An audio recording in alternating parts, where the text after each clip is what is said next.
Eh, Maaf sebelumnya dengan siapa? Dengan saya Yamila kan? Biasa dipanggil Mbak Kak atau yang lain? Bebas sih. Mbak ya? Iya, Mbak Yamila dari mana? saya baru balik kerja sih kok.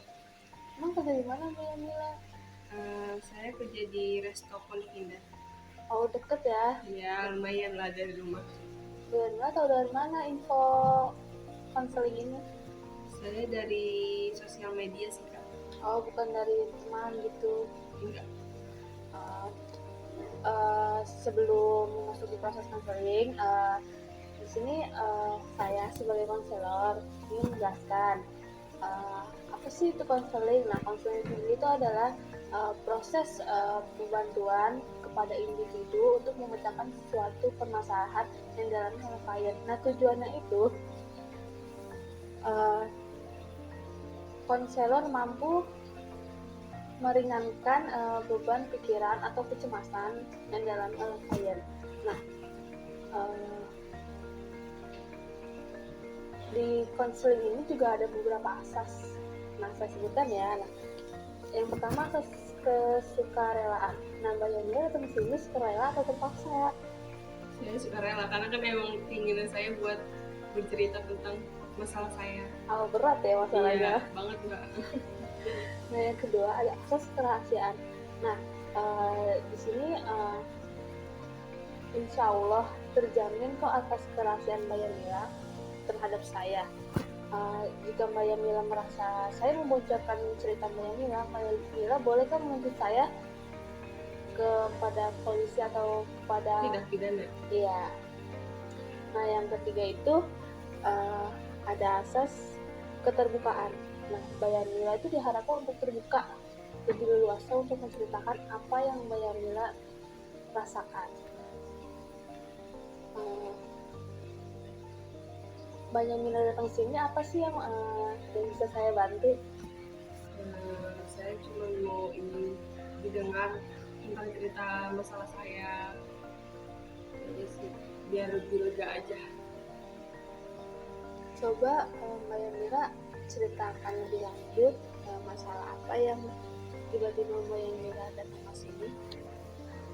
Saya merasa kayak kerjaan saya kurang, kayak gaji saya yang saya dapat kurang, kayak saya mau nyari pekerjaan yang lain cuma saya masih bingung karena belum bisa nabung buat cari pekerjaan, kan harus punya tabungan buat bisa nyari kerjaan lain, banyak keluhan juga, jadi cukup stres sih buat pikiran, kayak bingung ke depannya harus gimana kalau tiba-tiba resign atau apa. Tapi untuk kebutuhan sehari-hari itu cukupin kan? Ya cukup dicukupin sih karena ya lumayan jarak dari rumah ke tempat kerja kan. Emang berapa menit? Bisa sejaman. Belum macetnya ya kalau Iya, pulang. makanya harus lebih pagi kalau berangkat kalau masih pagi. Mbak Yamila ada sesuatu yang Mbak Yamila rasain nggak kayak cemas, stres atau apa? Saya cemas aja sih sama kedepannya gimana, antara mau resign atau mau bertahan dulu. Berarti Mbak Yamila datang sini karena cemas ya? Iya. Cemas akan apa nih? Akan kedepannya gimana biar bisa milih mau resign atau bertahan.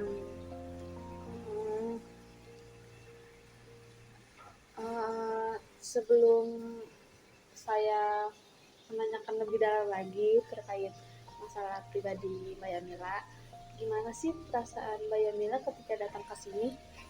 Cukup deg-degan sih untuk bisa terbuka ke orang lain karena kan saya pendam selama ini. Mbak Yamila orang introvert atau ekstrovert ya? Ekstrovert mbak, cuma kalau masalah kan nggak mungkin saya ceritain ke semua orang. Oh, berarti selama ini Mbak Yamila kalau ada apa-apa nggak pernah cerita ke orang tua Mbak Yamila ya? Ya paling ke orang tua aja sih, tapi nggak saya ceritain semuanya karena kan entah jadi beban pikiran dia juga. Mbak Yamila emang tinggal sama siapa, sama orang tua atau ngekos? Iya, saya masih sama orang tua.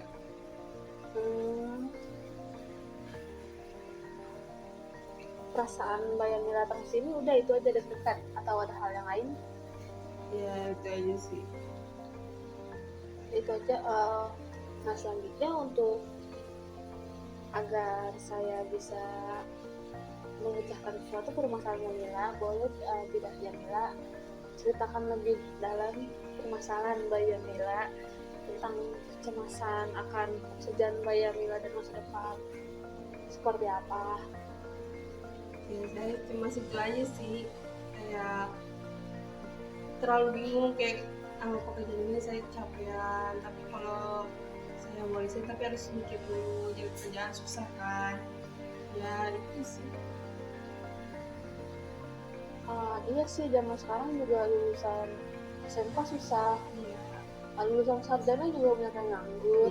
Makanya itu saya bingung, jadi kayak resign atau bertahan ya, tapi udah masih belum cukup, masih mikirin orang tua nanti gimana. Hmm, ada lagi yang Sih, ingin Mbak Yamila ceritakan, seperti Mbak Yamila merasakan stres setiap hari atau kadang-kadang, atau enggak setiap hari, saya paling kayak mungkin kalau emang lagi capek banget kali itu kayak lah abis lembur capek gitu. Mbak Yamila kalau libur setiap hari atau setiap hari, misalnya 2 minggu sekali atau seminggu sekali atau sebulan Saya sekali? liburnya seminggu sekali, itu juga kan pasti besok aja langsung balik kerja lagi, karena kerja saya kan kalau pagi tetap pulang malam. Iya, karena kan di resto kan kerjanya 12 jam, enggak 8 jam. Orangnya juga nggak terlalu banyak, sekarang lagi pada mutasi, jadi kayak kita jam kerja kita bertambah. Iya, mungkin gara-gara waktu itu COVID juga, Iya, seperti banyak yang di PHK. di lockdown juga biasanya. Terus ada nggak sih kayak gejala atau kecemasan yang Mbak Yamila tertentu alami gitu, misalnya Mbak Yamila cemas karena tuntunan orang tua atau bukan, atau karena Mbak Yamila punya adik banyak harus kayak nyekolahin sama yang lain. Enggak sih, nggak begitu sebenarnya, cemasnya kayak cemas biasa aja, kayak gue bisa gak ya ganti peran bapak gue gitu loh, karena kan orang tua saya sendiri, tinggal mama saya gitu. Jadi saya berusaha buat bisa gantiin peran bapak saya. Memang udah lama, maaf ya, uh, ayah Mbak Yamila meninggal. Ya udah lama, lumayan 5 tahun lewat. Uh, jadi intinya pekerjaan sama kehidupan pribadi Mbak Yamila itu yang bikin Mbak Yamila stres ya. Iya. Gimana sih cara Mbak Yamila ngatasin stres itu? Paling sih kayak tiduran, main HP, scroll TikTok. Ya kadang kalau ada waktu sih sempat buat main sama teman sih. Kayak itu sih, sama ponakan-ponakan saya. Ada nggak sih dukungan atau hal lain gitu yang bikin Mbak Yamila mengurangi stres gitu, di luar main ya? Kumpul keluarga. Oh, biasanya kumpul keluarga juga Mbak Yamila. Iya. Sebelum melakukan proses konseling ini, Mbak Yamila pernah nggak sih mencoba untuk hal lain seperti relaksi atau meditasi atau hal yang lain gitu, ke tempat yang lain yang bikin Mbak Yamila tenang? Belum pernah sih, baru ke tempat ini doang untuk menceritakan masalah saya. Karena kan juga saya takut ya, makanya sih ini juga ngeri-ngeri, tapi kan harus gini daripada saya kepikiran terus cerita ke orang lain kebongkar.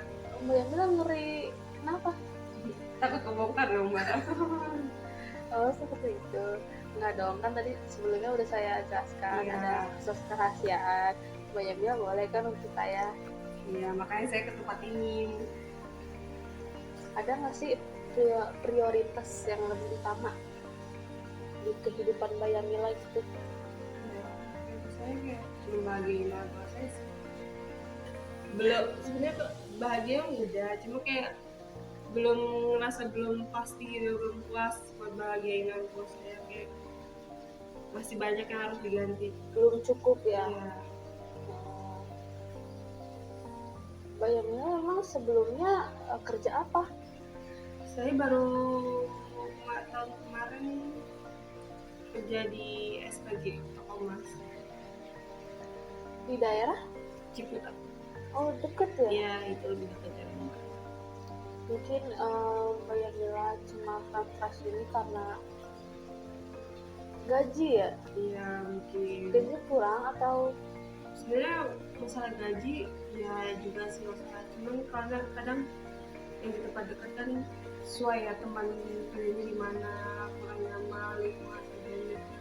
Ya masih kayak gitu, jadi saya pindah. tapi Coba pengalaman baru. tapi Mbak Yamila ya nyaman kan kerja di luar? Iya, jadi kayak daripada gue deket lingkungannya kayak gini, mendingan jauh tapi enak gitu. Gimana sih perasaan Mbak Yamila misalnya setelah Mbak Yamila melakukan kegiatan yang Mbak Yamila sukai gitu, seperti bermain handphone, scroll TikTok gitu? Mulai bisa mengurangi pikiran yang sedang kita pikirin, stres gitu loh. Jadi kayak males lah, udahlah ngapain dipikirin, mending gue ngeliatin video-video lucu, ada kata-kata protes. Emang sih kadang kalau kita ngebagian diri sendiri itu semua masalah, stres, cemas itu hilang. Ya kadang datang lagi gitu. Namanya masalah nggak ada Iya, yang tahu Mbak. makanya.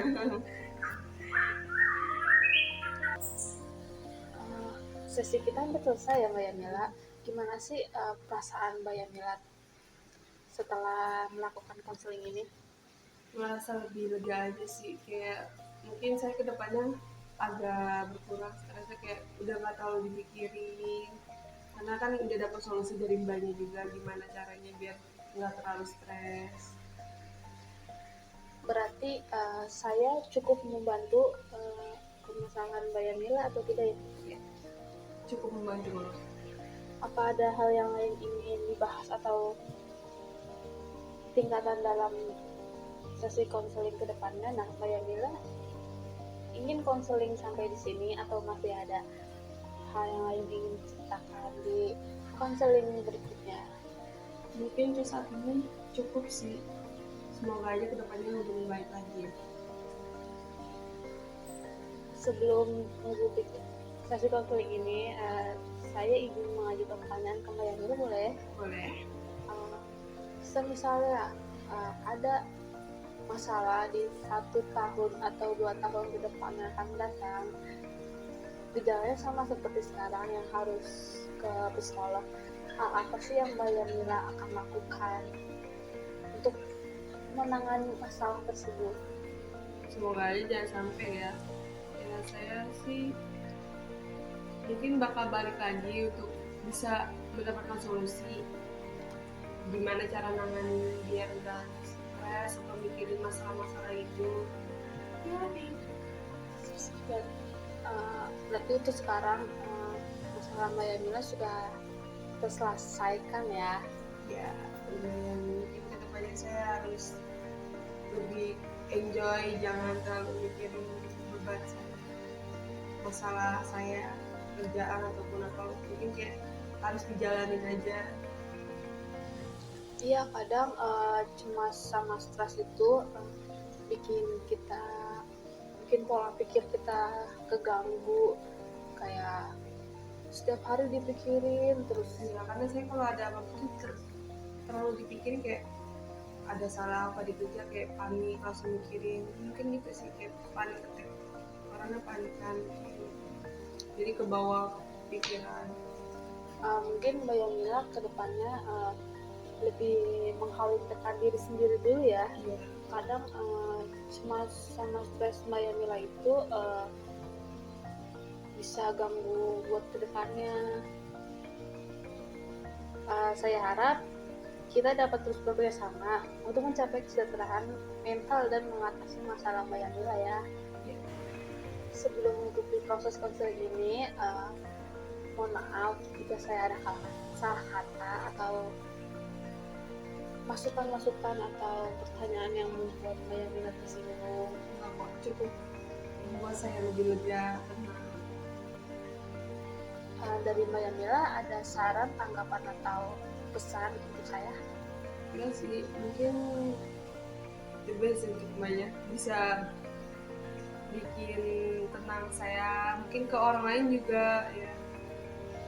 Ya saya cukup lega aja untuk bercerita, didengarin oleh Mbak. Jika Mbak Yamila merasa stres lagi, boleh menghubungi saya atau cari informasi di IG tentang saya, banyak kok. Ya, terima kasih sudah melakukan proses konseling dengan saya dan membantu tugas saya sebagai seorang konselor. Baik, kita cukup sampai di sini. Semoga Mbak Yamila kedepannya bisa lebih baik lagi untuk mengatasi masalah Mbak Yamila.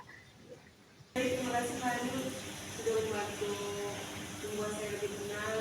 Saya mau pamit pulang dulu. Pamit ya, assalamualaikum.